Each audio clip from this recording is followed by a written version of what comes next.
명천고을에 소문이 돈 것은 그해 여름부터였습니다. 남의 것을 빼앗아 배를 불린 자에게는 저승이 먼저 안다고요. 곡식을 저 혼자 쌓아두고 굶는 이웃을 모른 척한 김부자. 그가 마당에 나앉은 그 밤, 사람들은 담 너머로 지켜보고 있었습니다. 정말 오는가? 정말 저승이 오는가? 담 아래 모인 이들 가운데는 지난 흉년에 김부자에게 논을 빼앗긴 소장농 곰배도 있었습니다. 그는 두 주먹을 꽉 쥐고 김부자의 소슬대문을 노려보고 있었죠. 와야지. 와야 하고 말고. 내 논을 빼앗고 내 아비를 굶겨 죽인 저놈을 저승이 정말 있다면 오늘 밤 저 대문을 넘어야 옳지. 무녀 하나가 짓거린 말에 온 고을이 놀아나는구나. 차사? 저승사자가 나를 데리러 와? 오라지. 내 재물로 그놈 노잣돈까지 쥐어보내마. 그리고 다음 순간 세상의 모든 소리가 멎었습니다. 개가 짖다 말고 배를 땅에 붙였습니다. 담 위의 사람들은 제 숨소리가 천둥처럼 크게 들려 입을 막았습니다. 통쾌해하던 곰배조차 등줄기가 서늘해져 저도 모르게 한 발 물러섰지요. 김부자의 얼굴에서 웃음이 거쳤습니다. 그도 들었으니까요. 아니, 들었다기보다 온 세상이 갑자기 조용해진 그 무서움을 살갗으로 느꼈으니까요. 누구냐? 걔 누구 있느냐? 내가 무얼 그리 잘못했다고? 그 밤 이후 김부자를 본 사람은 없습니다. 마당에는 그가 신던 집신 한 짝만 가지런히 놓여 있었다지요. 곰배는 그토록 바라던 원수의 최후를 보고도 조금도 통쾌하지 않았습니다. 그저 온몸이 떨려 집으로 돌아가는 내내 뒤를 돌아보고 또 돌아보았을 뿐입니다. 고을 사람들은 그 소리를 두고두고 이야기했습니다. 땅 밑에서 울리던 방울, 그리고 세상이 숨을 멈추던 그 정적. 그것이 진짜 저승이 왔다는 증표라고요. 잘 들어두십시오. 이 방울과 이 정적을. 이 이야기가 끝날 때까지 여러분도 저와 함께 그 소리를 기다리게 될 테니까요. 그리고 언젠가 그 소리가 들리지 않는 밤이 오면 여러분은 저보다 먼저 알아채실 겁니다. 무언가 크게 잘못되었다는 것을. 아, 그리고 하나 더. 그 밤 담밖에는 늙은 북제비 하나도 서 있었습니다. 이름은 덕쇠. 평생 구판에서 북을 쳐온 사람이지요. 그는 그 방울 소리를 듣고 오래 굳어 있었습니다. 마치 그 소리를 전에도 들어본 사람처럼요. 이 늙은 북제비를 기억해 두십시오. 이야기의 끝에서 그의 두 손이 아주 중요한 일을 하게 될 테니까요. 제너미가 들려드리는 오늘의 이야기. 명부, 이름을 지우는 굿. 진짜 지옥은 저승에 있지 않았습니다. 그 지옥은 산 사람들의 마음속에 있었지요. 김부자가 사라진 뒤 고을은 이상하게도 들떴습니다. 두려움보다 먼저 온 것은 통쾌함이었지요. 장터에는 그 이야기뿐이었습니다. 잘 됐지 뭐. 그 인색한 늙은이 흉년에 쌀 한 토를 안 풀어서 굶어 죽은 사람이 몇인데 저승이 눈이 없는 줄 알았더니 있었어. 쉬, 그런 말 함부로 하는 거 아뇨. 저승이 듣네. 듣긴 뭘 들어? 죄 지은 놈이나 무섭지. 우리 같은 사람이야 무서울 게 뭐 있어? 소장농 공배도 그 장터에 있었습니다. 사람들이 그를 둘러싸고 원수가 죗값을 받았으니 이제 속이 시원하겠다며 등을 두드렸지요. 그런데 공배의 낯빛은 어쩐지 밝지 못했습니다. 곰배 자네 이제 2다리 뻗고 자겠구먼. 자네 아비 원수를 저승이 갚아줬으니. 글쎄, 시원한 줄 알았는데 그게 아닐세.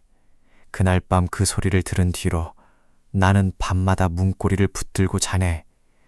저승이 김부자를 데려갈 때 그 방울이 나를 한번 스쳐본 것만 같아서 나도 그 늙은이를 죽으라고 밤낮 저주했으니 그것도 죄가 아닐까 싶어서 말일세. 그때만 해도 사람들은 곰배의 그 말을 웃어넘겼습니다. 벌은 나쁜 자에게만 내린다고, 나는 아니라고. 그 믿음이 얼마나 얄팍한 벽이었는지 그들은 아직 몰랐습니다. 그러나 곰배는 이미 어렴풋이 믿기고 있었지요. 남의 불행을 고소해하던 그 마음이 언젠가 제 발목을 잡으리라는 것을요. 그리고 그 통쾌함의 한가운데 한 신당이 우뚝 섰습니다. 고을 북쪽 당산나무 아래 붉은 깃발을 두른 명부교의 신당. 그곳에 큰 무당 흑매가 사람들 앞에 나섰습니다. 검은 무복에 붉은 띠를 두르고 눈매가 서늘한 여인이었지요. 들으라, 명천의 백성들아. 저승이 문을 열었다. 이제 탐욕한 자는 숨을 곳이 없느니라. 허나 두려워 마라. 이 흑매가 저승과 이승 사이에 서서 너희의 이름을 지켜주리니. 사람들은 그녀 앞에 엎드렸습니다. 저승을 벌하는 신이 무섭다면 그 신과 말을 트는 무당은 얼마나 든든한 방패겠습니까? 곰배도 그 줄에 끼어 흑매를 올려다보았습니다. 저 무당이라면 밤마다 저를 짓누르는 그 두려움을 씻어줄 수 있을까 하고요. 명부교의 신당 앞에는 그날부터 재물을 인 사람들의 줄이 끊이지 않았습니다. 그 신당 한 구석에 젊은 무녀 하나가 있었습니다. 이름은 하연. 19의 신을 받은 아이였지요. 하연은 남들이 못하는 것을 했습니다. 저승의 소리를 진짜로 들었으니까요. 그 재주는 축복이 아니라 저주에 가까웠습니다. 어릴 적부터 남들이 못 듣는 소리에 시달려 몇 번이나 알아누웠으니까요. 그런 하연에게 살갑게 굴어준 이가 하나 있었습니다. 신당에서 북을 치는 늙은 북제비 덕쇠였습니다. 그 첫날 밤 김부자의 담밖에 서 있던 바로 그 사람이지요. 하연아, 또 낯빛이 하얗구나. 간밤에 무슨 소리를 들은 게냐? 이 늙은이가 북이라도 크게 쳐서 네 귀에 든 못된 소리를 쫓아주랴. 덕세 어른은 늘 그러시네요. 북소리로 다 쫓을 수 있으면 얼마나 좋게요. 글쎄다. 북소리가 무얼 쫓기도 하지만 무얼 덮기도 하는 법이지. 나는 이 신당에서 10년을 북을 쳤다만 아직도 내가 무얼 덮고 있는지는 잘 모르겠구나. 덕세는 그 말을 하고는 스스로도 무슨 뜻인지 모르겠다는 듯 허허 웃었습니다. 하연도 그저 늙은이의 넋두리려닌 하고 흘려들었지요. 여러분, 이 늙은 북제비가 흘리듯한 그 말을 기억해 두십시오. 북은 무얼 쫓기도 하지만 무얼 덮기도 한다. 이 한마디 안에 이야기의 가장 큰 비밀이 이미 들어있으니까요. 그날 큰 무당이 하연을 안으로 불렀습니다. 큰 무당님, 어젯밤 그 방울 소리 저는 아직도 귀가 울립니다. 정말로 저승이 온 것이지요? 그래, 너는 남들이 못 듣는 것을 듣는 귀를 타고났다. 그것이 네 신기다, 하연아. 저승이 부르는 소리를 듣거든 나에게 알려라. 그러면 우리가 그 사람의 이름을 명부에서 치우는 식김을 해줄 수 있으니. 사람을 살리는 일이군요. 그래, 사람을 살리는 일이지. 하연은 그 말을 믿었습니다. 온 마음으로요. 제 귀에 들리는 저 무서운 소리가 누군가를 구하는 데 쓰인다면 이 저주 같은 제주도 축복이 될 수 있다고 그렇게 믿고 싶었습니다. 19의 하연은 아직 이 신당의 그림자를 몰랐습니다. 그런데 그때 하연은 이상한 것을 들었습니다. 신당 안쪽 큰 무당의 거처 쪽에서 저 첫날 밤에 들었던 것과 꼭 같은 낮은 방울 소리, 아주 잠깐 새어나왔다 사라진. 큰 무당님, 방금 안에서 무슨 소리가? 자, 오늘의 치성을 시작하자. 북을 울려라. 저승의 문 앞이 소란해야 잡기가 얼씬 못하는 법. 큰 무당의 호령에 덕새가 마지못한 손길로 북을 울렸습니다. 북과 징이 신당을 가득 메웠습니다. 그 소리에 묻혀 하연이 들은 그 방울 소리는 흔적도 없이 지워졌지요. 하연은 고개를 갸웃하다 말았습니다. 그저 제 귀가 아직 어젯밤 일에 놀라 있어 헛것을 들었으려니 하고요. 다만 북을 치던 덕쇠만이 그 순간 잠깐 눈을 감았습니다. 마치 그 방울 소리를 저도 들어버렸다는 듯이요. 기억해 두십시오. 신당 안쪽에서 새어나온 그 방울 소리를, 그리고 그것을 덮어버린 저 북소리를. 여러분은 지금 이야기의 가장 중요한 비밀 하나를 이미 들으셨습니다. 다만 아직 그 뜻을 모르실 뿐이지요. 명부교의 위세는 여름을 지나며 걷잡을 수 없이 커졌습니다. 사람들은 저마다 제 이름이 명부에 오를까 두려워 앞다투어 제물을 바쳤습니다. 식김꽃 한 번에 논 서마지기, 부적 한 장에 소 한 마리. 그런데도 신당 앞의 줄은 날마다 길어지기만 했지요. 큰 무당님, 제발 제가 지난 봄에 옆집 논둑을 한자 넘본 일이 있습니다. 그게 탐욕이라면 제 이름이 명부에 올랐겠습니까? 씻어주십시오. 제발. 넌 또 한자라. 저승은 그 한자도 적는다. 허나 늦지 않았다. 정성을 다하면 지울 수 있느니. 논독 한자를 넘본 죄가 어찌 저승에 오르겠습니까? 허나 겁에 질린 사람에게는 큰 무당의 그 한마디가 사형선고나 다름없었습니다. 사내는 소판돈을 통째로 바치고서야 겨우 마음을 놓고 돌아갔지요. 그 줄에는 저 통쾌해 하던 곰배도 끼어 있었습니다. 큰 무당님, 저는 김 부자가 죽으라고 밤낮 저주한 죄가 있습니다. 그것도 죄지요. 그 방울이 저를 데리러 오면 어쩝니까? 제발 제 이름도 지워주십시오. 남을 죽으라 저주한 마음, 그 또한 저승이 한다. 허나 네가 일이 제 발로 왔으니 씻어주마. 가진 것을 내어놓아라. 마음이 무거울수록 정성도 무거워야 하는 법. 곰배는 하나 남은 송아지를 끌고 와 신당 앞에 메었습니다.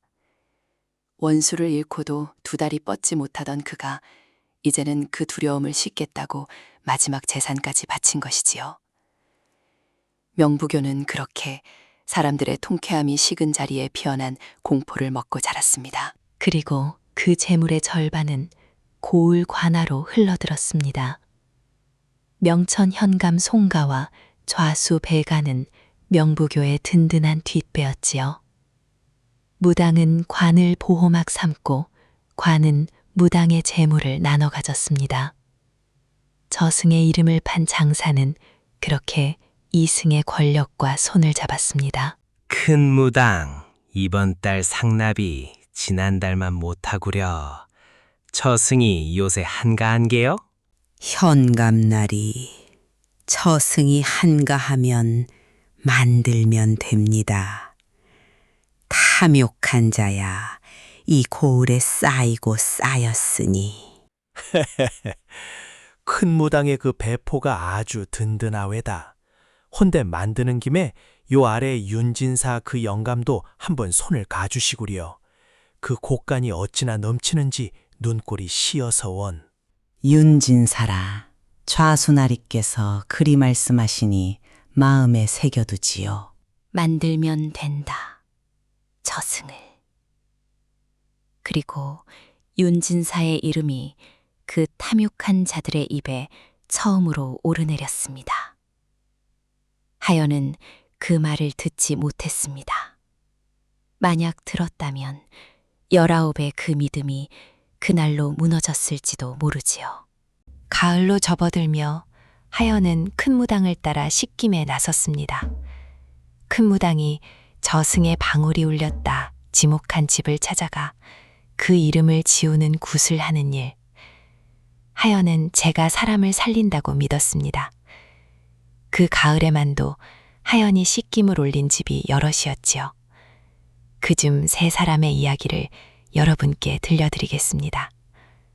이 세 사람을 잘 기억해 두셔야 이야기의 끝에서 하연이 흘리는 눈물의 뜻을 아실 수 있으니까요.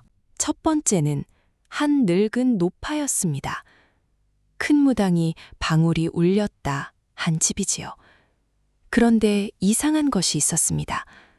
정작 하연의 귀에는 그 집에서 방울 소리가 조금도 들리지 않았던 겁니다. 할머니, 무서워 마세요. 제가 왔으니 저승이 부른 소리 제가 되돌려 보내드릴게요. 할머니는 평생 나쁜 일 한 적 없으시잖아요. 아이고, 모녀님. 내가 젊어서 씨앗을 미워한 죄밖에 없는데 서방을 빼앗겼으니 미워도 했지. 그것도 죄라고 저승이 나를 이 늙은 것을 데려가려고. 그 마음까지 오늘 다 씻어드릴게요. 편히 눈 감았다 뜨시면 다 괜찮아지실 거예요. 하연은 밤새 정성껏 굿을 올렸습니다. 그리고 이튿날 아침 노파는 거짓말처럼 자리를 털고 일어나 미음을 찾았습니다. 온 가족이 하연의 손을 붙들고 울며 절을 했지요. 하연은 제가 죽어가던 사람을 살렸다고 믿었습니다. 두 번째는 젊은 목수였습니다. 이름은 돌쇠. 이 사람의 집에서도 하연의 귀에는 방울 소리가 없었습니다. 문현님, 나는 지난 장날에 주막에서 샘을 속인 일이 있어. 술김에 엽전 연잎을. 그게 탐욕이라고 저승이 나를 부른 거요? 나는 이제 갓 장가든 몸인데 우리 색시는 어쩌라고? 엽전 몇잎이 무슨 되제라고요. 그 마음의 짐을 오늘 다 내려놓으세요. 다시는 그러지 않으시면 저승도 노여움을 풀 거예요. 돌쇠 역시 굿을 올린 지 사흘 만에 톡톡 털고 일어나 다시 대패를 잡았습니다. 그는 하연을 볼 때마다 허리를 굽혀 절을 했지요. 하연의 이름은 고을에 살리는 무녀로 퍼져갔습니다. 세 번째는 젖먹이를 둔 젊은 어미였습니다. 큰 무당은 이 여인에게도 방울이 울렸다 했지만 하연의 귀에는 역시 아무 소리도 없었습니다. 문현님, 제가 옆집 3월 어멈 품삯을 떼먹은 일을 속으로 고소해야 한 죄가 있어요. 그 벌로 저승이 저를 데려가면 이 젖먹이는 누가 키웁니까? 제발 제 이름을 지워주세요. 아무데도 안 가세요. 이 아기 시집 가는 것까지 다 보셔야지요. 오늘 밤만 지나면 다 괜찮아질 거예요. 이 어미도 하연의 굿이 끝난 다음 날 열이 내리고 자리에서 일어났습니다. 세 사람 모두 하연의 손끝에서 살아났지요. 하연은 그 가을 저를 세상에서 가장 쓸모있는 사람이라 여겼습니다. 자, 여러분, 여기서 아주 중요한 것을 짚고 넘어가겠습니다. 이 세 사람의 집에서 하연은 단 한 번도 방울 소리를 듣지 못했습니다. 저 첫날 밤에 온 세상을 얼어붙게 하던 그 소리는 어디에도 없었지요. 하연이 그렇게 아뢰자 큰 무당은 늘 같은 말을 했습니다. 내 귀가 아직 여물지 못한 게다. 방울은 이미 울렸어. 다만 네가 못 들을 뿐. 어서 식김을 올려라. 늦으면 저승이 데려간다. 하연은 그 말을 믿었습니다. 허나 여러분, 이것을 똑똑히 기억해 두십시오. 진짜 저승의 고지는 한번 방울이 울리면 그 무엇으로도 되돌릴 수 없습니다. 김부자가 그러했듯이요. 굿으로 지워지는 저승이란 애초에 없습니다. 그러니 하연의 굿에 낮고 일어난 저 세 사람은 노파도, 목수도, 젊은 어미도 처음부터 저승이 부른 적 없는 사람들이었던 겁니다. 그저 저승이 너를 불렀다는 그 한마디에 겁을 먹고 알아눕던 이들이 구판의 위로에 마음을 놓고 제 풀에 나은 것이지요. 하연은 사람을 살린 것이 아니라 오지도 않은 저승을 쫓는 신용을 하고 있었던 겁니다. 그 굿에 바쳐진 재물은 아무것도 지운 적 없는 값이었고요. 다만 그때의 하연은 그것을 까맣게 몰랐습니다. 그 무렵 명천에는 돌림병까지 돌았습니다. 그 어려운 때 제 곳간을 열어 죽을 쑤어 낳은 이가 있었지요. 윤진사. 대대로 물려받은 재산을 아낌없이 풀어 병든이와 구문이를 거두었습니다. 곳간이 무슨 소용인가. 사람이 살아야 곡식도 뜻이 있지. 자, 더 가져가시게. 아이들 먹일 것도 넉넉히. 진사 어른 같은 분만 계시면 저승도 이 고을엔 올 일이 없을 텐데요. 허허, 무녀님도 나 같은 늙은이야 처승이 데려가도 아쉬울 게 없네. 다만 이 아이들이 배골치 않으면 그걸로 족하지. 하연은 윤진사를 마음 깊이 존경했습니다. 탐욕과는 가장 먼 사람, 저승이 결코 부를 리 없는 사람, 하연은 그렇게 믿었습니다. 바로 그 사람에게 머지않아 방울 없는 고지가 내리리라는 것을 그때 하연은 상상조차 못했지요. 배좌수의 그 눈꼴 씻다는 한마디가 이미 저승의 이름을 빌려 그를 겨누고 있었다는 것도요. 그날 밤 하연은 잠을 이루지 못하고 신당 뒷마담을 거닐었습니다. 낮에 본 윤진사의 얼굴이 자꾸 떠올라서요. 그리고 마음 한구석에서는 그 세병자의 집에서 끝내 들리지 않던 방울 소리가 자꾸만 걸렸습니다. 그런데 그때 신당 안쪽에서 또 그 소리가 새어나왔습니다. 또 저 소리.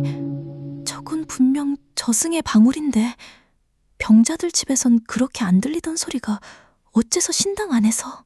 하연은 저도 모르게 발소리를 죽이고 안쪽으로 다가갔습니다. 방울 소리는 큰 무당의 거처에서 흘러나오고 있었습니다. 그리고 문틈으로 하연은 보았습니다. 큰 무당이 홀로 앉아 제 앞에 놓인 무언가를 응시하고 있는 것을. 그 곁에는 낡은 놋방울 하나가 저 혼자 미세하게 떨리고 있었습니다. 아직이다. 아직은 아니야. 내가 저것을 덮을 수 있는 한 10년을 덮었으니 앞으로 10년인들 못 덮으랴. 큰 무당은 그 방울을 두꺼운 천으로 칭칭 감아 함 속에 넣고 그 위에 부적을 겹겹이 발랐습니다. 마치 무언가를 가두듯이, 무언가를 자기 자신에게서 떼어놓듯이. 무엇을 덮으시는 걸까? 큰 무당님은 대체 무엇을 두려워하시는 걸까? 10년을 덮었다니. 저 방울은 10년째 저기서 울리고 있었단 말인가? 그때 등 뒤에서 인기척이 났습니다. 놀라 돌아보니 어둠 속에 덕새가 서 있었습니다. 그 역시 그 방울 소리에 이끌려 나온 참이었지요. 하연아, 못 본 것으로 하거라. 저 소리는 이 신당에서 아무도 들어선 안 되는 소리다. 나도 10년째 저 소리를 못 들은 척 푹만 두들겨 왔느니 어른은 저게 무슨 소린지 아세요? 모른다. 알고 싶지도 않고. 다만 이것만 말해주마. 큰 무당님이 북을 크게 울리라 하실 때 그건 언제나 저 방울이 울리는 밤이었어. 소리로 소리를 덮는 게지. 그 뜻을 네가 알게 되는 날엔 부디 나를 원망 말거라. 하연은 그날 본 것을 그리고 덕세가 흘린 그 말을 누구에게도 옮기지 못했습니다. 다만 마음 한구석에 작은 실금 하나가 그어졌지요. 여러분은 방금 그 실금이 어디서 시작되었는지 똑똑히 들으셨습니다. 큰 무당이 감춘 그 방울이 무엇인지, 덕세가 10년을 덮어온 그 소리가 무엇인지, 그 답은 이야기의 맨 끝에 있습니다. 명부교는 이제 고을의 법 위에 섰습니다. 큰 무당이 저자에게서 저승의 그림자가 보인다 한마디를 하면 그 사람은 그날로 끝이었습니다. 이웃들이 등을 돌리고 관아가 잡아들였지요. 그리고 무서운 일이 벌어졌습니다. 사람들이 그 힘을 제 손에 쥐기 시작한 것입니다. 저 집 며느리 시어미 재산을 담는다더라. 큰 무당님이 그러셨대. 곧 방울이 울릴 거라고. 에구, 가까이 가지 마. 저승 그림자가 옵는다잖아. 그런데 그 소문은 알고 보면 그 며느리와 재산을 다투던 시댁 조카가 퍼뜨린 것이었습니다. 큰 무당은 그런 말을 한 적도 없었지요. 허나 한번 저승의 그림자라는 말이 씌워지면 그 사람은 되돌릴 길이 없었습니다. 사람들은 깨달았습니다. 미운 이웃을 없애는 가장 빠른 길이 명부교의 그 이름을 속삭이는 것이라는 걸요. 그날부터 신당 뒷문에는 밤마다 은밀한 발길이 이어졌습니다. 저마다 미운이의 이름을 적은 쪽지와 함께 재물을 놓고 갔지요. 큰 무당님께 전해주시오. 우리 형이 아버지 논을 혼자 삼키려 하오. 그 탐욕에 저승의 그림자가 어렸다고 부디 그리 공수를 내려주시오. 합집 김가가 내 밭 경계를 넘었소. 그자 이름을 명부에 올려주시오. 값은 후히 치루리다. 형이 동생을, 이웃이 이웃을 팔았습니다. 저승의 이름은 어느새 사람들이 서로를 겨누는 칼이 되어 있었지요. 통쾌함으로 시작된 이야기는 어느새 공포로, 그리고 이제는 서로를 향한 광기로 얼굴을 바꾸고 있었습니다. 큰 무당님, 요새 식김을 청하는 이들이 너무 많습니다. 정말로 그 사람들 모두에게서 저승의 소리가 났습니까? 저는 그 집들에서 방울 소리를 듣지 못한 곳도 있었습니다. 아니, 못 들은 곳이 더 많았습니다. 하연아, 내 귀가 아직 여물지 못한 게다. 방울은 늘 울린다. 다만 네가 못 들을 뿐. 큰 무당인 나는 듣는다. 알겠느냐? 예, 큰 무당님. 하연은 고개를 숙였습니다. 허나 마음속 그 실금은 조금 더 길어졌습니다. 못 들은 게 아니라 없었던 것이라면, 방울이 울리지 않았는데 씻김을 했다면, 그 재물은 대체 무엇을 지운 값이었단 말입니까? 그리고 저 뒷문으로 오가는 밀고의 쪽지들은 대체 무엇을 사고 파는 것이란 말입니까? 그리고 그 밤이 왔습니다. 하연이 다시는 예전으로 돌아갈 수 없게 된 밤이. 큰 무당이 한 사람의 이름을 불렀습니다. 놀랍게도 그것은 윤진사였습니다. 슬프도다. 저승이 윤진사를 불렀느니라. 겉으로 곡간을 열어 어진 척하였으나 그 속은 명예를 탐한 자였다. 어진 이름을 얻으려 곡식을 뿌린 것이니 그 또한 탐욕이라. 사흘 뒤 자시 차사가 그를 데리러 오리라. 하연은 그 자리에서 얼어붙었습니다. 윤진사가 탐욕이라니. 제 곡간을 털어 아이들을 먹인 그 사람이 명예를 탐했다니. 그런 억지가 어디 있습니까? 하연은 미친 듯이 귀를 기울였습니다. 방울 소리를, 저승의 그 층표를. 그러나 없어. 방울이 없어. 개가 짖고 있어. 풀벌레가 울고 있어. 저승이 오는 밤이면 세상이 숨을 멈추는데 지금 세상은 멀쩡히 숨을 쉬고 있어. 이건 저승이 아니야. 저승이 아니라고. 여러분도 들으셨지요?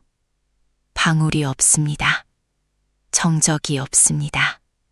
그 첫날 밤과는 전혀 다른 멀쩡히 소리나는 밤, 하연이 온몸으로 깨달은 그것을 여러분도 지금 함께 아셨습니다. 이 고지는 가짜입니다. 누군가 윤진사의 굿간을 탐내어 저승의 이름을 빌려 그를 겨눈 것이지요. 큰무장님, 오늘 밤엔 방울이 울리지 않았습니다. 저는 아무것도 듣지 못했습니다. 정말로 저승이 윤진사를 불렀습니까? 저 어진 어른을요? 하연아, 입을 다물어라.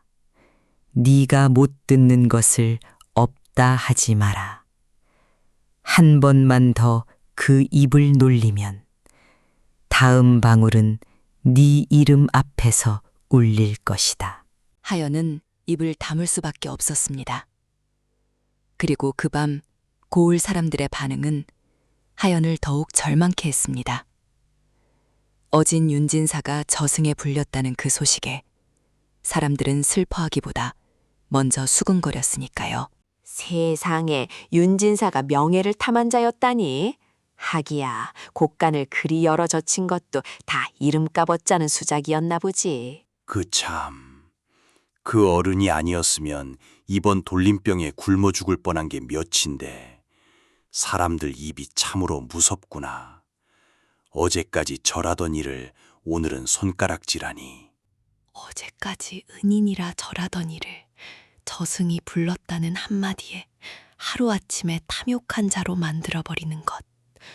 그것이 바로 명부교가 사람들의 마음에 심어놓은 독이었습니다. 하연은 멀리서 판 한가운데 담담히 앉은 윤진사를 바라보았습니다. 그 어른은 제 억울함을 변명하지도 원망하지도 않았지요. 저승이 나를 부른 거라면 내가 모르는 새 지은 죄가 있는 게지. 다만 내 곳간을 연 것이 죄라면 나는 그 죄를 100번이라도 다시 짓겠네. 그 말을 멀리서 들은 하연은 주먹을 꽉 쥐었습니다. 그 순간 하연은 알았습니다. 이 모든 것이 장사라는 것을. 저승의 이름을 판 장사. 그리고 이번 물건은 윤진사의 곳간이라는 것을. 저 세 병자에게서 방울이 없던 것도, 오늘 밤 윤진사에게 방울이 없는 것도 모두 같은 까닭이었던 겁니다. 애초에 저승은 오지 않았으니까요. 그리고 저 어진 어른을 저승에 판 값은 배좌수의 곳간으로 흘러들 것이었습니다. 하연은 결심했습니다. 방울이 울리지 않았다면 사흘 뒤 자시에 온다는 그 차사는 대체 무엇이란 말입니까? 하연은 그 답을 찾기로 했습니다. 큰 무당 몰래 신당 뒤편에 잠긴 광을 뒤지기 시작했지요. 심장이 터질 듯 뛰었지만 윤진사를 살리려면 이 길밖에 없었습니다. 그 광에서 하연이 본 것은 저승의 것이 아니었습니다. 검은 옷과 검은 탈. 사람이 뒤집었으면 꼭 저승차자처럼 보일 자객의 복색. 그리고 항아리 가득한 마른 약초. 코를 대자 정신이 아득해지는 독한 마취의 향. 이건 차사가 아니야. 사람이야. 사람이 차사 흉내를 내는 거였어. 이 향으로 사람들 정신을 흐리고 이 검은 옷을 입은 자들이 그래서 시신이 없었구나. 저승이 데려간 게 아니라 사람이 끌어낸 거였어. 그때 광 밖에서 두렁거리는 소리가 들렸습니다. 하연은 급히 몸을 숨겼습니다. 문틈으로 보이는 것은 검은 옷을 챙기는 사내들이었지요. 사흘 뒤 윤진 사건은 크게 벌인다. 사람이 많이 모일 게야. 북과 징을 있는 대로 울려 소리로 판을 덮어야 해. 지난번처럼 어설프게 했다간 누가 눈치챌라. 윤진사 그 영감 곡간이 통째로 우리 것이 되겠구만. 좌수나리가 아주 군침을 흘리시더라니까. 바로 그때 그 사내들에게 검은 옷을 나르라는 지시를 받고 온 이가 있었습니다. 북제비 덕세였습니다. 그는 검은 옷 보따리를 받아들고는 오래 그 자리에 굳어 서 있었지요. 덕세 영감, 뭘 꾸물 때 어서 그 보따리 광에 넣고 사흘 뒤 북이나 힘껏 두들길 채비나 해. 또 북을 울리라는 겁니까? 그 소리로 대체 무엇을 덮는지 나는 이제 알 것 같은데 그 어진 윤진사 어른을. 독세 이놈, 네 북이 없으면 이 판이 돌아가지 않아. 딴 생각 말고 시키는 대로 두들겨. 안 그러면 다음 방울은 네 집 앞에서 울릴 게다. 북으로 무엇을 덮는가? 하연은 이제 알았습니다. 저 요란한 풍악은 저승의 방울이 울리지 않는다는 사실을, 그 텅 빈 침묵을 덮기 위한 것이었습니다.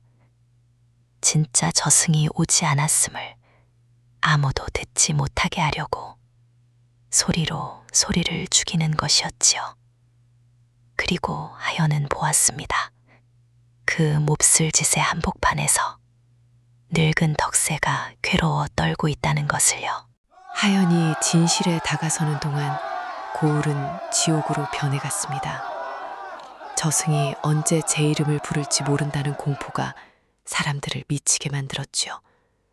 살아남는 길은 하나뿐이었습니다. 남을 먼저 저승에 밀어넣는 것. 저 사람이요. 저 사람이 지난 장난에 되박을 속였어. 탐욕이요. 저승에 고해야하오. 거짓말. 저 사람이 내 남편을 미워해서 모함하는 거요. 큰 무당님, 제발 진실을 봐주시오. 조용히 알아. 진실은 저승이 한다. 그리고 저승의 말은 오직 나를 통해서만 들린다. 오직 나를 통해서만. 그 한마디로 흑매는 신이 되었습니다. 누구를 죽이고 누구를 살릴지 그녀의 입 하나에 달렸으니까요. 그리고 그 광기는 마침내 우리가 아는 얼굴에게까지 미쳤습니다. 저 그 첫날 밤의 소장농, 곰배였습니다. 누군가 곰배의 이름을 신당 뒷문에 속삭인 것입니다. 김부자를 죽으라 저주해 기어이 죽게 만든 자. 그 마음이 탐욕이 아니고 무엇이냐고요. 실은 곰배가 김부자에게서 되찾은 그 손바닥만 한 논을 옆집이 탐낸 것이었지요. 아니요. 나는 그저 빼앗긴 내 논을 원통히 했을 뿐이요. 그게 어찌 저승에 오를 죄란 말이요. 무녀님, 하연 무녀님, 나를 좀 봐주시오. 내게는 방울이 안 울렸어. 그렇지 않소. 곰배는 하연을 붙들고 매달렸습니다. 하연의 귀에는 물론 곰배에게서도 아무런 방울 소리가 나지 않았습니다. 허나 하연이 무슨 힘이 있겠습니까? 곰배는 그 길로 이웃들의 손가락질 속에 고을에서 쫓겨나 다시는 돌아오지 못했습니다. 통쾌해하던 자가 끝내 그 통쾌함의 칼에 제가 베인 것이지요. 이웃이 이웃을 고발하고 자식이 부모의 재산을 노려 그 이름을 속삭였습니다. 명처녀는 더 이상 사람 사는 고을이 아니었습니다. 그런데 그 아수라장 속에 낯선 얼굴 하나가 섞여 있었습니다. 다해진 도포에 갓을 눌러 쓴 나그네. 그는 며칠째 장터구석에 말없이 앉아 명부교로 오가는 재물수레와 관아로 흘러드는 상납을 가만히 눈에 담고 있었지요. 곤배가 쫓겨나던 그날도 그 나그네는 조용히 그 광경에 지켜보며 무언가를 소매자락에 적어 넣었습니다. 조승을 팔아 백성의 논밭을 삼키고 그 값을 관아가 나눠 먹는다. 명천의 물이 어디까지 썩었는지 이제 좀 알겠구만. 뉘신데 여기 앉아 자꾸 무얼 적으시오? 그저 지나는 길손이외다. 아무것도 아니니 괴념치 마시오. 누가 말을 붙여도 그저 지나는 길손이라 할 뿐이었습니다. 고을 사람들은 아무도 그를 눈여겨보지 않았습니다. 훗날 그가 누구였는지 온 고을이 알게 되기 전까지는요. 여러분은 이 해진 도포의 나그네를 기억해 두십시오. 그가 소매자락에 적어 넣은 것들이 이야기의 끝에서 저 썩은 자들의 목을 겨누게 될 테니까요. 하연은 그 아수라장 한복판에서 홀로 진실을 쥔 채 떨었습니다. 이것을 세상에 알리면 저들이 미쳐 있으니 나를 찢을 것이요. 침묵하면 사흘 뒤 윤진사가 방울도 없이 끌려갈 것이니 19의 무녀에게 그 밤은 너무도 길었습니다. 하연이 광을 뒤진 것을 흥매는 이미 알고 있었습니다. 그녀는 하연을 조용히 불렀습니다. 하연아, 너는 남들이 못 듣는 것을 듣는다 했지. 그것이 너의 복인 줄 알았더냐? 아니다. 그것이 너의 화다. 너는 이 신당에서 가장 위험한 아이야. 진짜와 가짜를 가려듣는 귀, 그것만큼 나에게 거슬리는 것이 없다. 그럼 인정하시는군요. 윤진사에게는 방울이 울리지 않았다는 걸. 그건 가짜라는 걸. 그 세병자에게도 곤배에게도 애초에 저승은 오지 않았다는 걸. 가짜? 하연아, 이 세상에 진짜와 가짜가 어디 있느냐? 사람들이 믿으면 그것이 진짜다.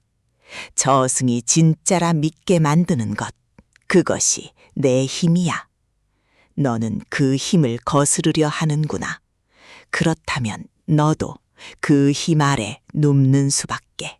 그 밤 하연은 신당 깊은 골방에 갇혔습니다. 사흘 뒤 윤진사의 식김판이 끝나면 하연에게도 방울 없는 고지가 내릴 것이었습니다. 진짜 저승이 아니라 검은 옷과 마취상이 만든 가짜 저승이. 내가 무슨 짓을 한 거지? 지난 가을 그 노파도, 목수 돌쇠도, 젖먹이를 안고 울던 그 어미도 나는 사람을 살린다고 믿었는데 방울이 울리지 않은 집에서도 나는 구술했어. 내 손으로 씻김을 했어. 그 재물이 어디로 갔는지도 모르고 그 사람들은 애초에 저승이 부른 적도 없었는데 나는 오지도 않은 저승을 쫓는 굿을 팔아 그 겁먹은 사람들의 소를, 논을, 가진 것을 빼앗은 거야. 나도 이 장사의 손이었어. 그것이 하연의 가장 깊은 바닥이었습니다. 저들에게 갇힌 것보다 제가 이미 저 죄의 일부였다는 깨달음이 하연을 무너뜨렸지요. 자신이 살렸다 믿은 그 세 사람의 얼굴이 이제는 자신이 속인 세 사람의 얼굴이 되어 어둠 속에 떠올랐습니다. 여러분, 이 아이를 기억해 주십시오. 지금 이 바닥에서 하연이 무엇을 딛고 일어서는지, 그것이 이 이야기의 진짜 심장이니까요. 하연이 무너진 그 밤, 뜻밖의 손이 골방문을 열었습니다. 북제비 덕세였습니다. 그 첫날 밤부터 신당에서 하연에게 유일하게 살가웠던 그 늙은이 말입니다. 무녀님, 나여 덕쇠. 나는 10년을 저 북을 쳤소. 무엇을 덮는지도 모르고, 아니 실은 알면서도 모른 척했소.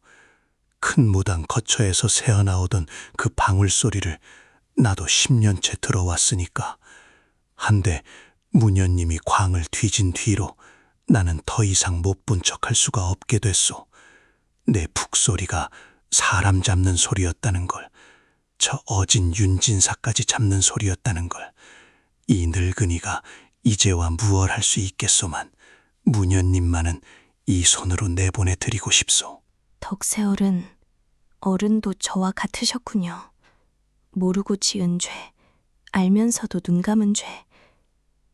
그럼 우리 아는 채로 갚읍시다. 저를 내보내주세요. 그리고 도와주세요. 윤진사를 살릴 마지막 방법이 하나 있어요. 하연은 깨달았습니다. 도망치는 것으로는 아무것도 갚을 수 없다는 것을. 저 가짜 저승을 무너뜨리는 길은 하나뿐이었습니다. 사흘 뒤 온 고을이 모인 윤진사의 시킴판, 그 판 한국판에서 진짜와 가짜를 가리는 것.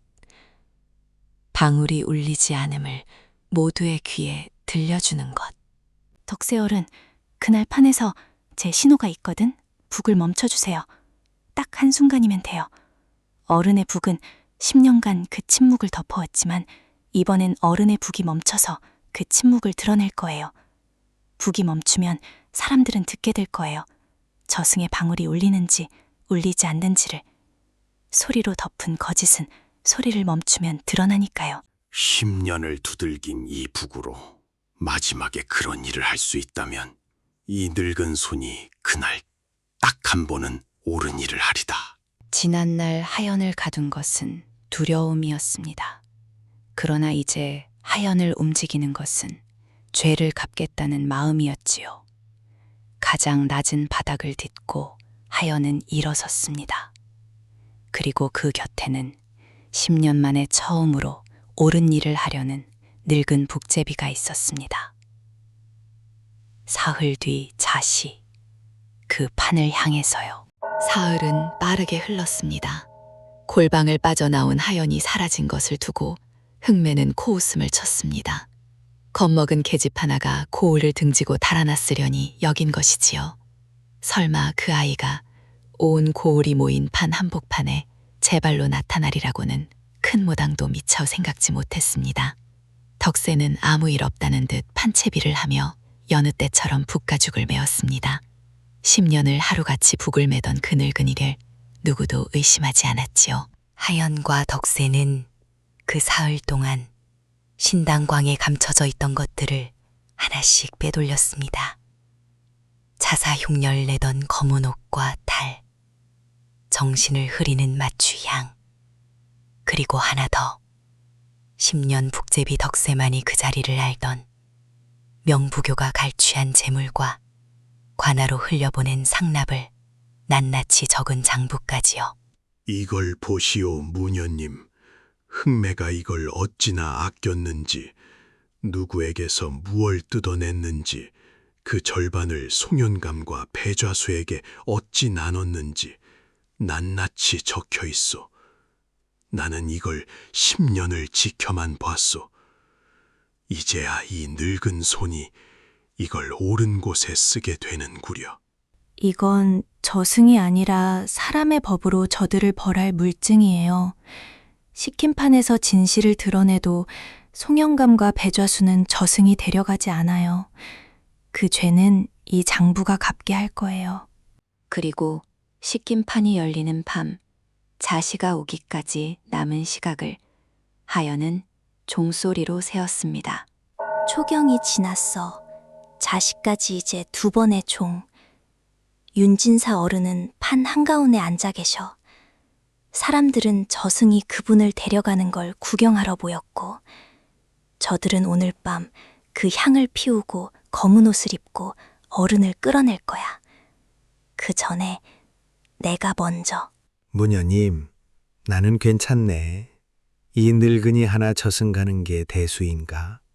다만 정말 저승이 나를 부른 거라면 나는 순순히 가겠네. 내가 모르는 새 누굴 아프게 했다면 그 값이라 여기고. 아니에요, 어른. 저승은 어른을 부르지 않았어요. 제가 증명할게요. 오늘 밤 어른의 귀로 직접 들으시게 될 거예요.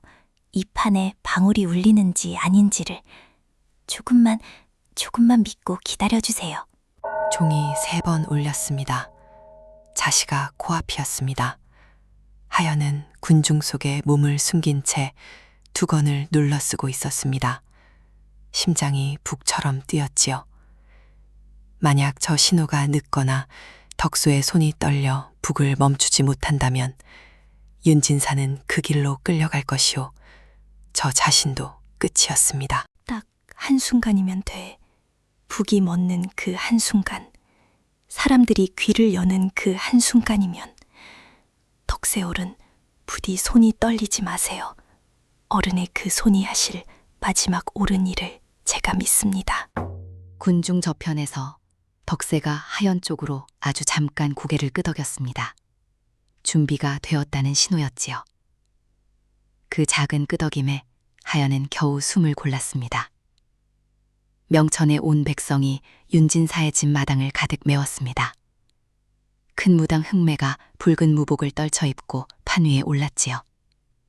그리고 그 뒤 검은 옷의 사내들이 향로에 불을 붙일 준비를 하고 있었습니다. 하연은 군중 속에서 덕수의 북 곁에서 숨을 골랐습니다. 이제 마지막 판이 시작됩니다. 씻긴 판이 무르익었습니다. 흑매의 춤이 절정에 이르고 북과 진이 하늘을 찢을 듯 울렸습니다. 향연기가 마당을 가득 메워 사람들의 눈과 정신을 흐렸습니다. 검은 옷의 사내들이 윤진사 뒤로 소리 없이 다가서고 있었습니다. 저승이 온다며 사람들은 숨을 죽였지요. 바로 그때 멈춰라! 북을 멈춰라! 덕세가 북채를 내렸습니다. 10년을 하루같이 두들기던 그 손이 처음으로 판 한복판에서 멈춘 것입니다. 그러자 징이 멈추고 방울잡이가 손을 멈추고 곡소리가 잦아들었습니다. 그 요란하던 판이 거짓말처럼 조용해졌습니다. 온 마당에 정적이 내렸습니다. 그리고 그 정적 속에서 사람들은 비로소 귀를 열었습니다. 들으십시오. 모두 귀를 여십시오. 저승이 정말 왔다면 지금 이 자리에 방울이 울려야 합니다. 땅밑에서 울리는 그 방울이, 세상이 숨을 멈추는 그 정적이. 자, 들어보십시오. 윤진사 어른께 저승의 방울이 울립니까? 사람들은 들었습니다. 아니, 들리지 않는 것을 들었습니다. 방울이 없었습니다. 저승의 정적이 없었습니다. 개가 짖고 풀벌레가 울고 아이가 보챘습니다. 세상은 멀쩡히 숨쉬고 있었지요. 저승은 오지 않았습니다. 그 첫날 밤에 여러분이 들으셨던 그 방울이 이 밤엔 없었습니다. 여러분이 내내 기다려온 그 소리가요. 술렁, 정말 없어. 저승이 안 온 거야. 그럼 지금까지 우리가 바친 그 재물들은? 술렁임은 삽시간에 마당 전체로 번졌습니다. 소를 바치니가 논을 바치니가 이웃의 이름을 밀고 하니가 저마다 제 얼굴이 하얗게 질렸지요. 저들이 그토록 두려워하며 재물을 갖다 바친 그 저승이 이 자리에는 오지 않았으니까요. 그럼 내 손은 내가 이름 지우겠다고 바친 그 소는 어찌 되는 거요? 저승이 안 왔다면 그건 다 뭐란 말이요? 내가 앞집 며느리를 wil고했는데 방울도 없었는데 그럼 그 사람은 애먼 사람을 죽인 거잖아. 자신이 무슨 짓을 저질렀는지 사람들은 그제야 깨닫기 시작했습니다. 방울 없는 침묵 하나가 온 고을이 함께 꾼 그 무서운 꿈에서 사람들을 깨우고 있었던 것이지요. 속지 마라. 저 아이가 요망한 술수로 저승의 소리를 막은 것이다. 북을 울려라, 어서. 아니지요, 큰 무당님. 소리를 막은 건 당신입니다. 저 북과 징으로 방울이 울리지 않는다는 걸 덮어온 건 당신이에요. 자, 이 검은 옷을 보십시오.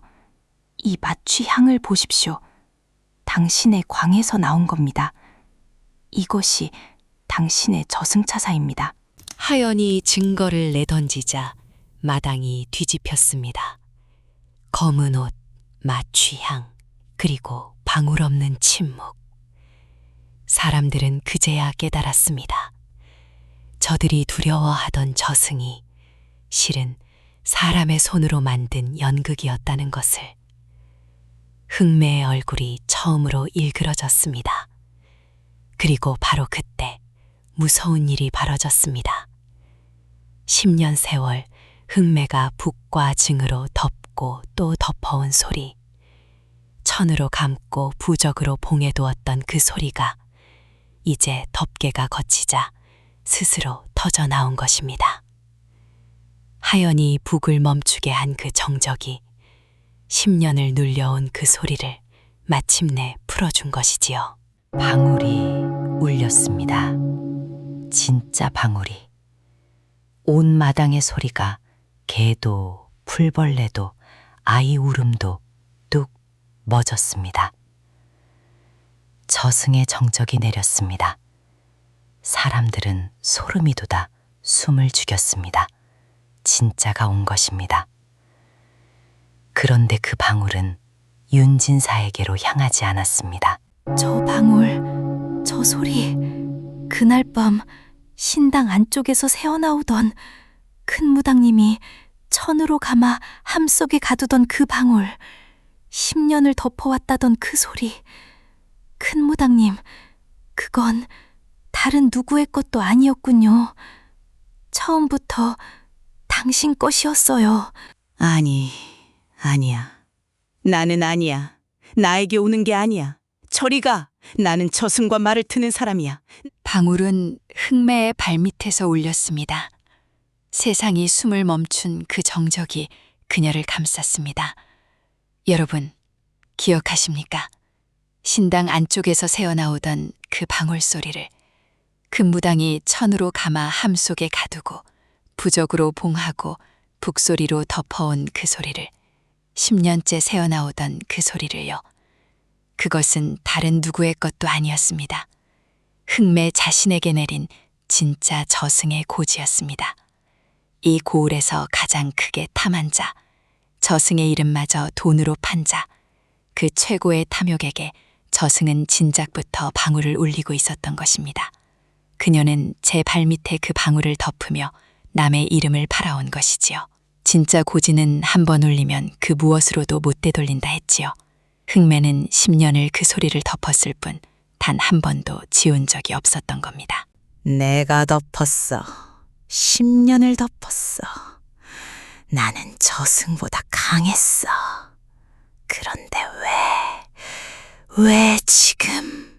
그 첫날 밤 김부자가 그러했듯이 흑매도 그 정적 속으로 사라졌습니다.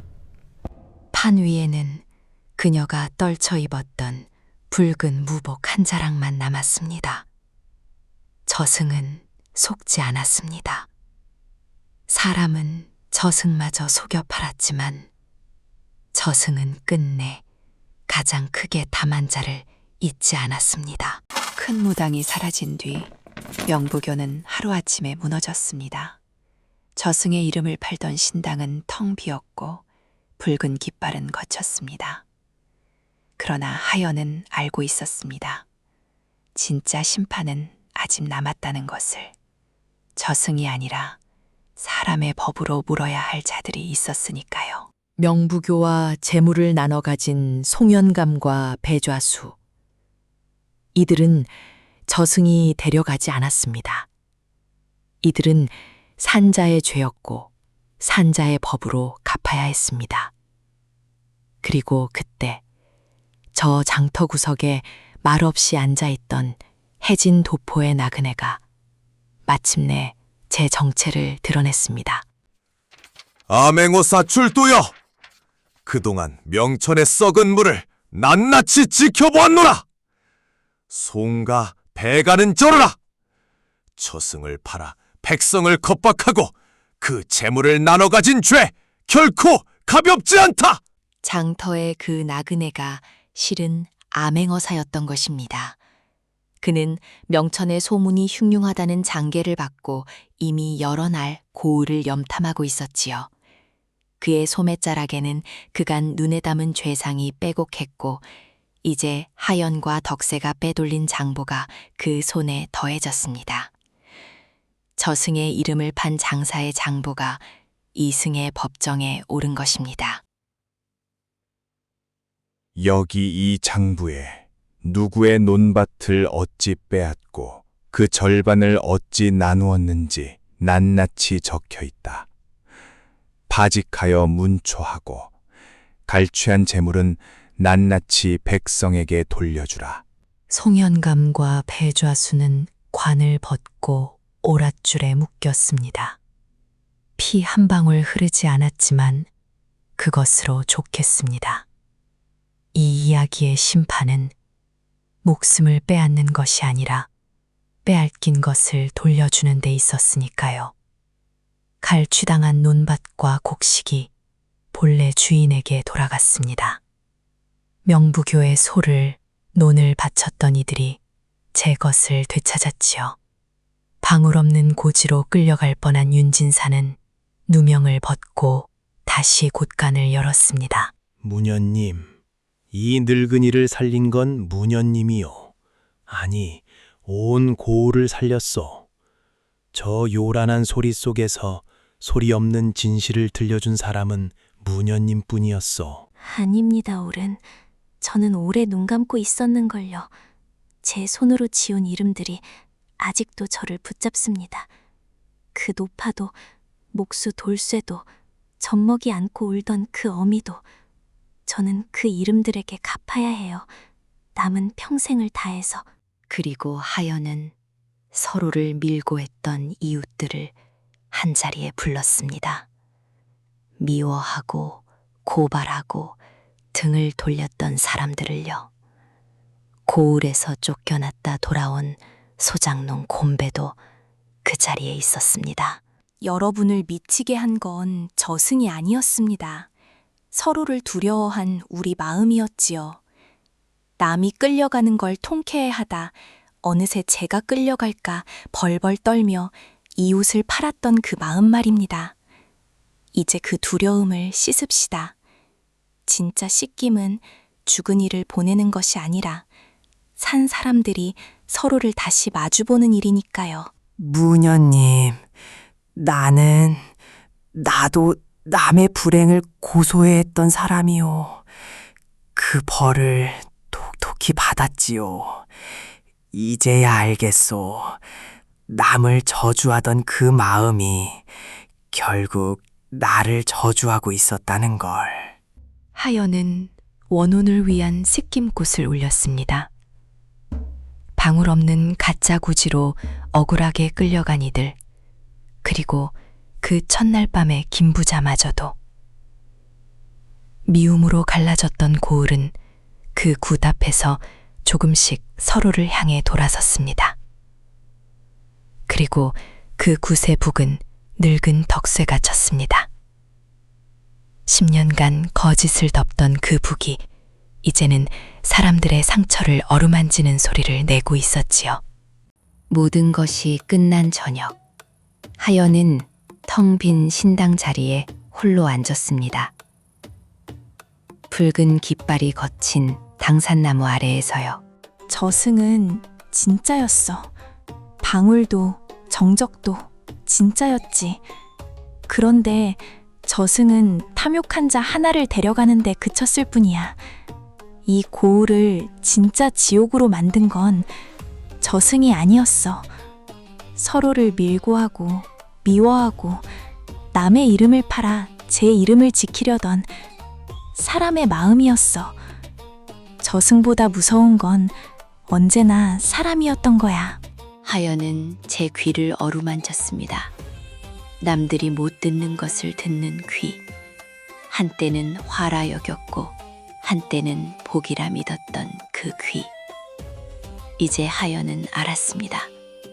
그 귀의 쓸모는 저승의 소리를 듣는 데 있지 않았습니다. 요란한 세상의 소리 속에서 소리 없이 묻힌 진실을, 억울한 자의 침묵을 듣는 데 있었지요.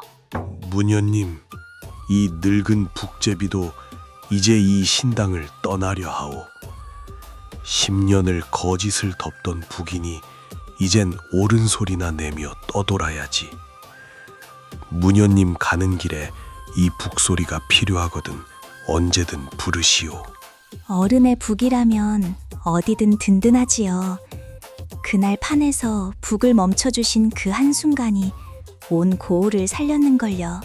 또 어디선가 누군가 저승의 이름을 팔고 있구나. 방울이 부르네. 이번엔 어느 고을일까? 하연은 자리를 털고 일어섰습니다. 등에 보침을 지고요. 저승의 소리를 듣는 무녀가 아니라 사람의 침묵을 듣는 무녀로서 다음 고을의 요란한 거짓 속으로 소리 없는 진실을 들려주러 하연의 길이 그렇게 다시 시작되었습니다. 그 곁에는 옳은 소리를 내겠다는 늙은 북제비의 발걸음도 함께였지요.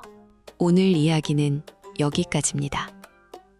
명부, 이름을 지우는 굿. 저승이 무섭습니까?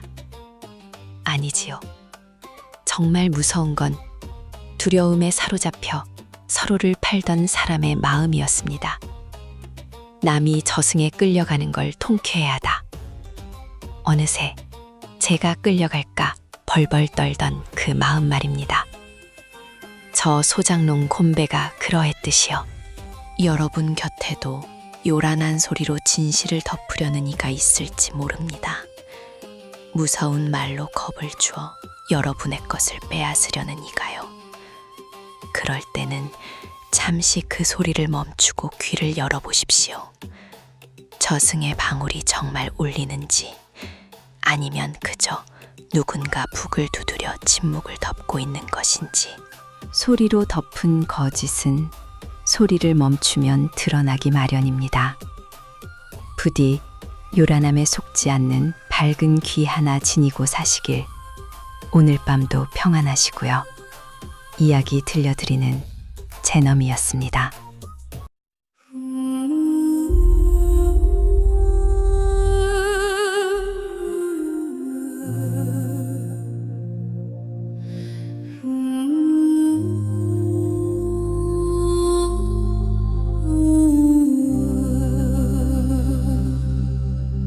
누가 오는가 문 밖에 누가 땅 밑에서 우는 낮은 방울 소리 나는 몰랐네 내 손이 지운 그 이름들을 이제와 세어보네 하나 둘 셋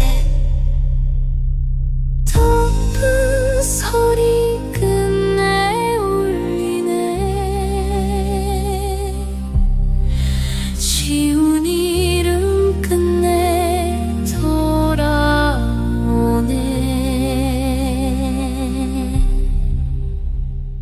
북을 멈추면 드러나는 진실 정적 속에 우는 녹방울 하나